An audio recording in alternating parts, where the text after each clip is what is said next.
Hello guys, in this video I'm going to show you how to change your name in Duolingo. But before that, don't forget to subscribe and leave a comment down below, because at 10,000 subscribers I'm going to show you my whole YouTube revenue statistics and growth strategy. So without further ado, let's just jump right into it.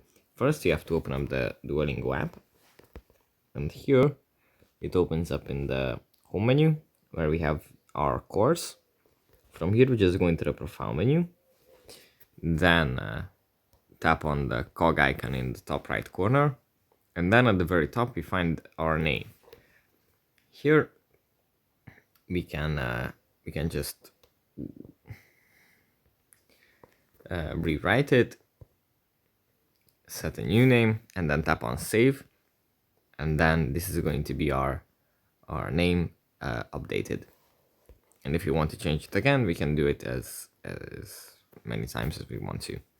So yeah, that's pretty much it for this video. Hope it was helpful for you guys, and I'll see you in the next one. Bye.